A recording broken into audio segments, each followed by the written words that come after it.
Est-ce que vous avez encore des points de stratégie à nous donner en ce qui concerne l'intégration à Québec? Oui, c'est ça. En réfléchissant à cette question-là, une grosse idée qui me vient par la tête, c'est qu'au fond, en tout cas, moi, ce qui me concerne, je ne me promène pas en disant je vais m'intégrer, je vais m'intégrer. Donc, je vis tout à fait normalement et je surveille les opportunités.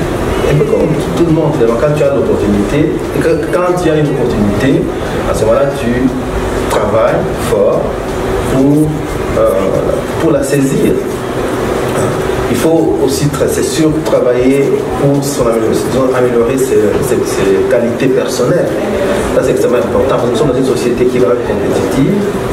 Il faut prendre des actions pour être en mesure d'être compétitif dans cette société. Je vais te donner quelques exemples. Moi, quand je suis entré dans la fonction publique fédérale, je travaille pour la fonction publique fédérale, c'était un programme qu'on appelle le programme de stagiaire en gestion. C'est un programme très compétitif où on fait un recrutement, un concours au niveau de l'ensemble du pays et puis à chaque année on retenait une centaine de personnes. Mais il faut travailler très fort pour arriver à passer à travers. Et quand tu rentres dans le programme, il y a des exigences qu'il faut réussir pendant 4 ans.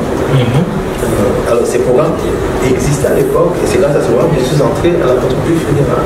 Il fallait vraiment faire, disons, la compétition avec les autres collègues et aussi avoir l'information. Donc c'est extrêmement important d'être à l'affût des informations sur les opportunités. C'est incroyable de se rendre compte comment est-ce que les gens peuvent faire longtemps dans ce pays sans nécessairement aller chercher les informations qui peuvent les aider à s'intégrer. Et là-dessus, je dirais que les associations comme le Conseil panafricain, par exemple, ou les autres devraient se comporter là-dessus. S'assurer que les gens qui arrivent ici ont des informations qui leur donnent l'occasion en fait, d'entrer en connexion, en contact avec la société d'accueil. Alors, l'autre exemple que je te donne, c'est la question de... Personnellement, à un moment donné, j'ai cherché en fait, à développer mes compétences en communication. Et puis, j'ai pu découvrir qu'il y avait un programme qu'on appelait Toastmaster international. Les collègues m'en avaient parlé, et donc j'ai fait un effort, j'ai pris des contacts. Et depuis bientôt 5-6 ans, je suis dans ce programme qui me permet de développer ma communication orale et puis mes compétences aussi en leadership. Donc, par là, j'essaie de dire que dans ce pays, il y a beaucoup d'opportunités. Et donc, stratégiquement, il faut que les gens soient conscients qu'il faut s'informer, aller découvrir ces opportunités-là.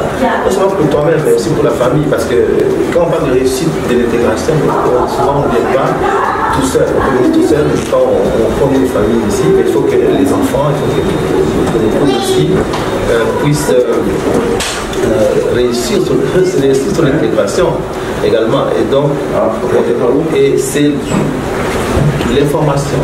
Plus on a l'information, plus cela peut faciliter l'intégration. Il y a trop de gens qui vivent dans ces pays et qui n'ont pas toute l'information pour pouvoir saisir les opportunités à tous les niveaux, à tous les âges.